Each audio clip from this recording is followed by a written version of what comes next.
Hello, I'm Mark Crosby of Quincy Access Television. Thank you for joining us for In the Know, a program that helps you to stay well informed. And joining me today, a return visit, actually after multiple trips to QATV. He seems to always come back when invited. Of course, he's invited all the time. We have the Norfolk County Sheriff, Patrick McDermott. And today we will be talking about the Norfolk County Sheriff's Office. Pat, welcome. Thanks again, Mark. Always excited to come back to QATV. I'm surprised that you keep on coming back. No, I'm not. Plenty to talk about, that's for sure. Definitely. Yeah. We are recording this program, we should mention, during National Police Week. Absolutely. National Police Day, National Peace Officers Memorial Day is May 15th. Yep. And let's go back, because you and I were talking about history. Yep. And in 1962, President Kennedy declared it as such. Yep, absolutely. And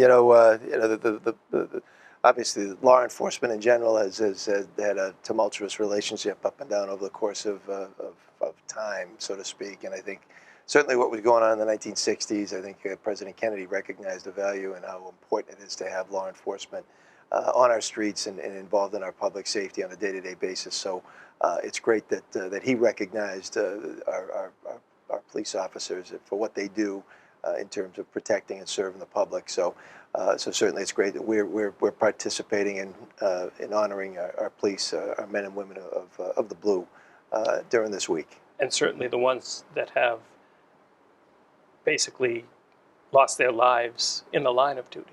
Yeah, so we've had, sadly, in most recent past, Officer Chestnut from Weymouth, who lost his life confronting an assailant, and we currently fly the flag, the Chestnut flag, as it's been called, the thin blue line flag, at the Norfolk County House of Correction in our memorial garden on Tavalia Way, which was named after a corrections officer who also lost his life in the line of duty.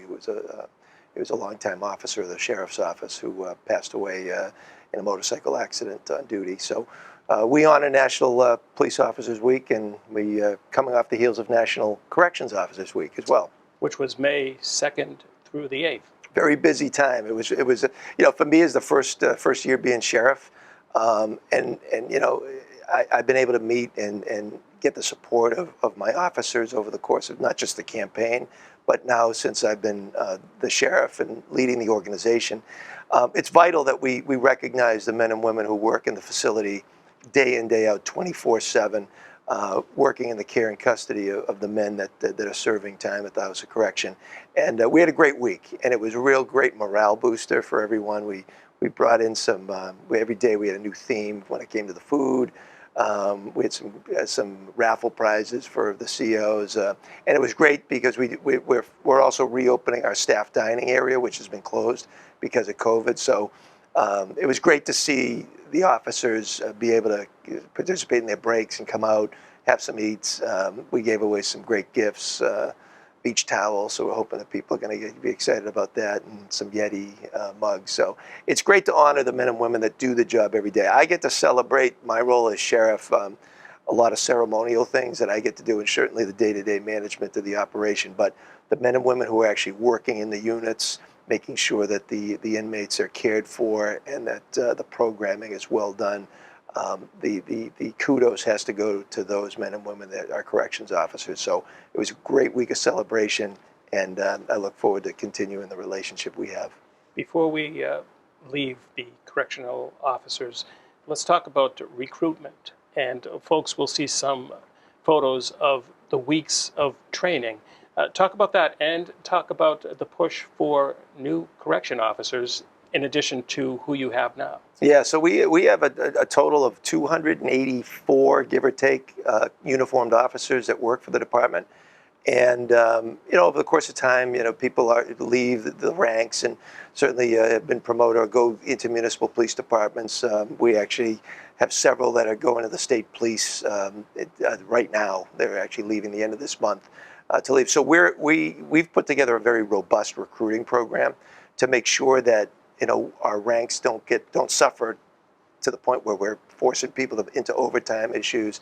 And so we're excited to offer employment and a career opportunity at the sheriff's office. The more and more I find out about what corrections officers do, it is an exciting career. It's not simply just, working in the jail. There's opportunities for people to work outside the facility in partnerships with the FBI, with the Drug Enforcement Administration, with local municipal police departments. We have a strategic response team that goes out into communities, does search and rescue. So there's so many things going on. We have 18 new recruits right now that are down in Braintree, as you mentioned earlier. They're going through their training. I think we're in week 4 of that, of 12 weeks, and I'm looking forward to having them on the job by 4th of July weekend, which most of our current staff are looking forward to taking some vacation. So it's good to have these new recruits in place. But we need, because of the retirements coming up and because of folks that are leaving our facility to go to other departments, we need to make sure we're ongoing recruiting. So we're going to make this, it's not waiting for a post to come up. We're probably going to look to put on at least 20 to 30 maybe new officers in a fall recruiting class. So I'm hoping to get the word out. It's a great career opportunity. And we're hoping to retain those folks as the course goes on. We do have a full-page recruitment piece, slate, I guess, that we'll put up momentarily. There is a phone number there, and actually, if you could give out the phone number, because I'm concerned about the size. My assistant deputy superintendent, Carter Holmes, is in charge of our recruitment, and he can be reached at 781-751-3355. And you can go on the website. I think that's shown there at norfolksheriff.com/employment. And that's when you can fill out an application. And if you have any questions at all, ADS Holmes is readily available. I think his email's up there, cholmes, HOLMES, at norfolksheriffma.org. And Carter's done a great job in terms of reaching out. We want to make, and one of the things I campaigned on was to make sure that our employees, our corrections officer staff reflects the community that we serve. So I campaigned on making sure that diversity amongst our ranks is of paramount importance. And I think it's vital because of who we serve, and making sure that we reflect the population of Norfolk County. So I'm proud that our recruiting class that is currently going through the academy is a very diverse group of people from different backgrounds, different ethnic backgrounds, religious backgrounds. We'd like to see more women in our ranks. We have three women in our recruiting class this time. We need more women, especially as we move towards hopefully having a women's facility for Norfolk County female inmates. We don't currently have that. Our female inmates currently go to the Suffolk House of Correction for their housing. But at some point, we want to have more female corrections officers to tend to the needs of the female inmates at some point. Very good. Let's talk about care and custody, with the emphasis on care. So, yeah, the primary role of the sheriff's office is the care and custody of inmates. And most people understand what the custody issue is. When men get sentenced to serve up to 2.5 years or are awaiting trial, they are sent to our custody at the Norfolk County House of Correction. So people get that. But it's the care portion that, to me, is most important. We want to make sure that these men are given a dignified place to serve out their sentences or wait for trial. But while they're with us, the care that we have to provide is not just to make sure clothing and feeding and hygiene, which are all things that we emphasize. But the worst thing that I see is idle time. When people are when the men are just sitting in a housing unit, whether it's just watching TV. Luckily, we have a library that has books available, but to me, it's all about programming. It's all about that care needs to be about the welfare of the inmate, to make sure that when their sentence has been served, my obligation is to return to the community a better product than what we got. And so it's the care that we give to them, whether it's through educational opportunities, work skill development, how to develop your reentry plan, what do they want to do when they leave our facility. Those are the things that are most important to me. And we're just being able to start up our programming again. COVID shut everything down, so we're just starting to reopen the doors to our programming staff coming back, working with the inmates on educational programs, certainly addiction issues that our inmates deal with, substance abuse issues.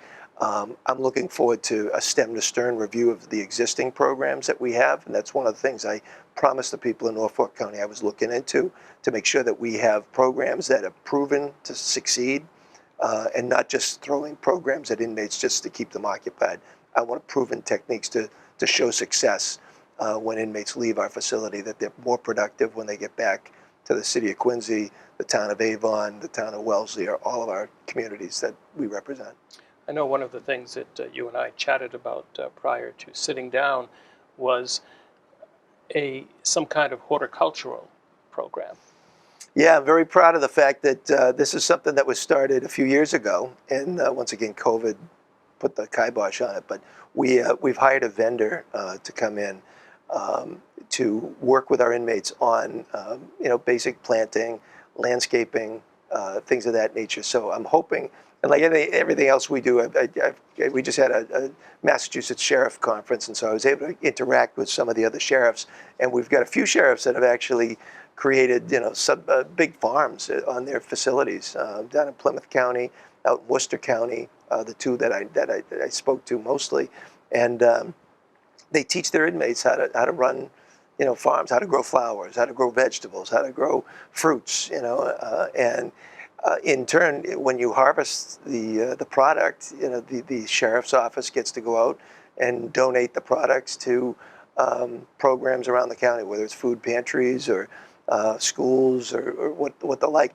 I actually like an even further idea, and I don't think the other two sheriffs necessarily. I think Sheriff McDonald does it down at Plymouth, but to partner up with some of these farmers markets and teach our inmates not only how to plant these things, but how to actually bring your product to market and sell them. So that's a program we're looking to get back started again. Our vendor is on site, and our greenhouse has been refurbished to get ready to go. And we're hoping to see some parts of the land that we have in Dedham, as well as down in Braintree, used for that purpose. Very good. Next time, maybe we will have some video and some Absolutely. or some still pictures Absolutely. of some of the products. Let's talk about work crews and community improvement projects. And we will show in just a moment Millis, the town of Millis, Millis Cemetery, and Millis Town Hall. Yeah, so we work with various officials in every community.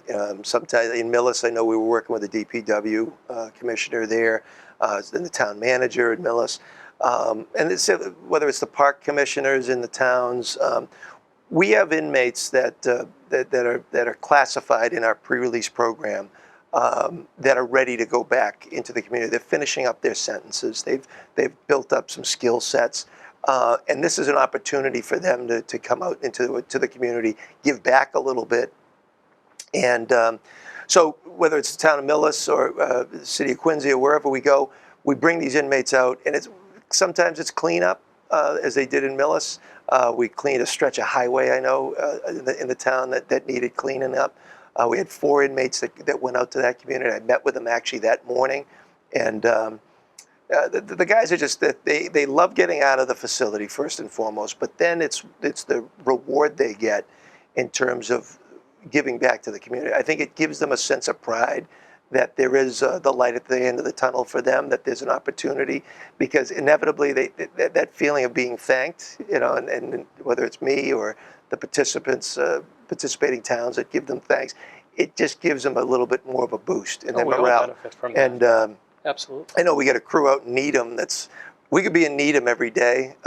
We have a crew that's very skilled in helping renovate the Needham Housing Authority. So some of the units, as they turn over, they need a set of paint, they need the rugs ripped up. So we could be in Needham every day doing some work there, and we're happy to do it.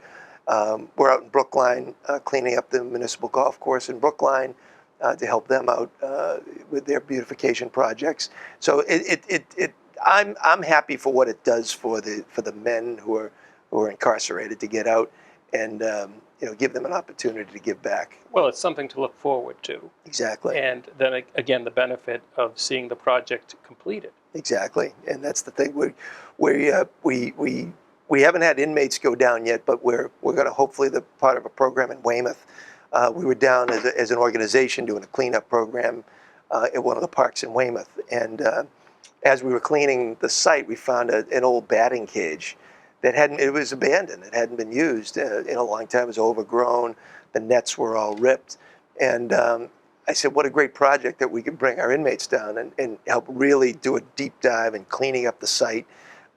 We can probably have them install some new nets and make that a project for our alternative center inmates to come down and put our stamp on that project down in Weymouth. So those are there's so many different opportunities. So I encourage any town that has a need, whether it's a cleanup project or some light, whether it's painting or landscaping, we have that opportunity. We have some people that are more than willing to do that. And I know I have Courtney's information here somewhere.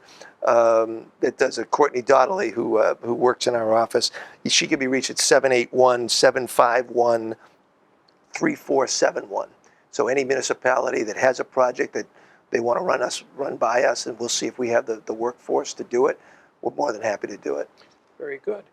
Folks, we'll see on screen momentarily the area in Weymouth and the batting cage that you were talking about. Great. Because that was part of the staff volunteering day, the cleanup of that site. And then they will, well, there it is right on screen now. Yeah, and that's it. Did I make that? I did make the picture. So and we were down there, I happened to be on that site. There was a couple of sites that we were working on that day. And it just sparked my interest in, I'm a lousy baseball player. I couldn't swing it off. I tried to play softball, but I know the value of having those batting cages for the young kids who are coming up through the ranks. So were these work crews or were these volunteers? We do a couple of, so we have, that particular was volunteers from the Norfolk Sheriff's Office. Okay. So members of our staff. So one of the things I want to encourage in our office is that sense of community outreach and giving back to the communities. And one of the ways that we have done that, basically for years that I participated in the Cleaner Quincy program. Which we also have photos of. And we'll show those too. But to encourage folks to go back into the communities to give back. And we're kind of coming up with a new program called Norfolk Sheriff's Office Cares Program. And that's going to be part of our volunteer outreach to what our staff can do to go out and help our communities that we represent. And we had a great time. Weymouth was a fantastic bonding opportunity. A great picture with a Team Green. We have our Kelly Green T-shirts that are going on, and I guess they've highlighted the fact that I'm fairly Irish. And really? Oh, there you are raking. And there I am raking. Yeah, they actually did put me to work. That wasn't just a posed shot. It looks posed. I filled up a couple of bags of rubbish and leaves myself, and that was actually down Quincy Shore Drive. We adopted the parks along Quincy Shore Drive.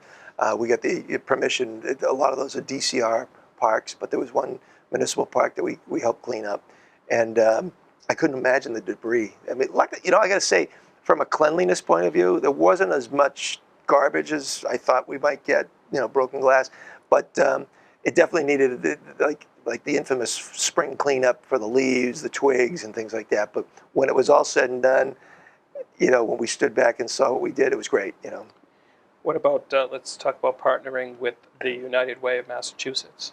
So we've put together a program, and we were introduced to the United Way through the Norfolk County Central Labor Council, their partnership in terms of doing some food drives. The pandemic, has caused, food insecurity to rise exponentially. And even though we're celebrating right now kind of the end of the pandemic and soon, things are going to be relieved, we, as I said this in a prior episode, we are not even close to coming to the end of the crisis, because we still have the stimulus money that's come forward from the federal government. So technically people haven't, they may have been laid off, but they've been kind of in the security net. Foreclosures and evictions haven't come yet, but there's going to be an economic issue that's going to be faced by a lot of people. They've faced it already, but more and more people are going to have food insecurity. We want to make sure that our food pantries are properly stocked throughout Norfolk County. And I'm very grateful for the Norfolk County Central Labor Council to put us in touch with the United Way. And I think together we're going to continue these food drives, having an ongoing thing at the Sheriff's Office. And when we get that food, we'll deliver it to those locations throughout Norfolk County. It's a great partnership. Every episode we seem to talk about the Youth Leadership Academy. Mm-hmm. Today, however, we do have some photographs. Hopefully, we'll have video at some point as well. We'll definitely put some video up. Really excited because we're able to open up the camp this year a little bit more than last year. Last year was in the middle of the pandemic, and they really had to cut it to a tight group. And this year we opened up a little bit more. I forget the percentage that we have this year, but we're going to have, starting in June, right through the end of August, we'll have a camp in Braintree, as well as a camp down in Franklin. It's a pilot program down in Franklin. I was going to say Franklin is new. Is new, and we wanted to make sure that the camp was the philosophy of the camp in terms of leadership and peer-to-peer partnerships was expanded down to the rest of the county. It's tough for a family who lives in Rentham or Franklin or Bellingham, Walpole, to be able to bring their child up to Braintree every day for the camp. And so we wanted to make sure that that was extended down to the southern part of the county. So we have a pilot program in place this year, and then we're hoping to grow it based upon the results of what we find from this year. And it's like anything else, it's cost, it's staffing, and we have a lot of great ideas on how we're going to fund these going forward. But it's a great thing for the kids, and I want to make sure that everybody knows that even if you applied this year, it's sold out. This year, it's all we're over capacity in terms of the desire to be in there. I think I hate to disappoint anybody, but we probably left about 150 to 200 kids on the waiting list. If there are opportunities, we're going to try to get those kids in. But we also want to make sure that people know that those are going to be available next year and the following year. We're going to prioritize people who haven't had the chance to come to the camp. We'll have first priority in future years. So that should be pretty good. Our camp is also available during the year. We don't want just to think that people can do it during the summer. We're also going to extend this to make sure that schools know they can do field trips to the camp and come for a day trip. It's open to nonprofits, whether it's the YMCA or Boys and Girl Scouts to come out. So we want to make sure that folks know that to contact the Sheriff's Office if you're interested in a day at our Braintree facility, our ropes course. But we also want to make sure that our curriculum, even though if we only have a day with them, we have to shrink the curriculum down, but the emphasis is all about building leadership skills. Very good. I'm sure a lot of folks will take advantage. We hope so, and a lot have. And right. I just want to clarify, I've inherited a great program. Sheriff Bellotti started this many years ago. Sheriff Jerry McDermott, had to continue it during the pandemic, and the fruits of their labor is going to make for a successful camp. And I hope to expand it, like I said. Let's talk about out and about Norfolk County. I think we have some photographs of swearing in the city of Quincy. Sure. A couple of things that, first and foremost, one of the things that the sheriff gets to do when a new sheriff is elected is to deputize his new deputy sheriffs. And the vast majority of those are municipal police officers. And so I was able to be here in the city of Quincy to deputize. It's our biggest group. I think we had about 140 total, including my brother. So I was very proud to swear in my brother as a deputy sheriff. He actually pinned me at my swearing in, which was great because my wife could figure out the pin, which was cool. And my brother stepped in. Tracy could. She was great, but I didn't want to put the pressure on her. And Chris has pinned many of. There he is on the picture there with me. And so Chris pinned me on my swearing in, so it was great to be able to swear him as deputy sheriff. And we've been around most of the municipal police departments to get people sworn in. And my thought was that hopefully we'll close in on 1,000 deputy sheriffs by the end of this period. So I know we do have a photograph from Holbrook as well. So really excited of what the town of Holbrook has done in terms of a regional emergency response center. Brand new state-of-the-art facility. Very proud to go down there with the chief of police, with the newly elected select board member, Dave Riley, who actually was a former employee. He just recently retired from the Norfolk County Sheriff's Office, and we had a tour of that facility down in Holbrook. And state-of-the-art, like I said, it looked as though I was walking into NASA. And they're basically a regional response network, so they have multiple communities that have their regional response come through that agency. And yeah, there's that shot. Amazing the work that they're doing, and we got to see them in action while I was there. And I think that a lot of these emergency centers are going to kind of start popping up. There's another one down in Foxborough. I haven't toured that one yet, but I know that that one's just as much of a state-of-the-art facility because some of the smaller towns don't have the resources. You know, Quincy has their own E911 center, and they have their own dispatch. Weymouth, I think, has theirs too. So the bigger communities who have a bigger budget can afford those kind of facilities, but some of the smaller communities can't. So they have to partner up and regionalize. And I've offered, our assistance, in the sheriff's office in whatever way seems fit. And every town has a different need, and we have the access to a lot of resources in the sheriff's office, and we're happy to partner with those small communities to help out on their public safety response. We are going to end, I think, as we had done a couple episodes back, on the Norfolk County hero. Yeah, we have a new hero, Nathan Gallant, and we're very proud that young Nathan. It's amazing the stories you hear, and this young man recognized that his mother was having a medical episode, and despite her urging not to make a big deal of it, don't to call, he knew enough to call his dad to make sure that his mom got the proper medical attention necessary. And thank God that he did, because it got to be a difficult situation. Mom got the medical attention she needed. She was saved, and because of that young hero. So we're looking forward to presenting him with our Norfolk County Heroes Award. There's so many of these stories around Norfolk County, and sometimes they go unheralded, and we want to make sure that we put a spotlight on it. So I urge anybody that might have a story like that to be told and wants to have somebody recognized to give us a call. Go to our website, submit the application, and we're hoping to have many heroes as the months and months unfold. And we hope QATV is a part of it and can announce Absolutely. The award recipient. Yeah, we love having that. At the end of another episode, Sheriff, thank you very much for joining me here today. Thank you for having me, and hopefully if my voice gets any better, we'll have a song and dance at some point. Absolutely. Looking forward to that. Take care.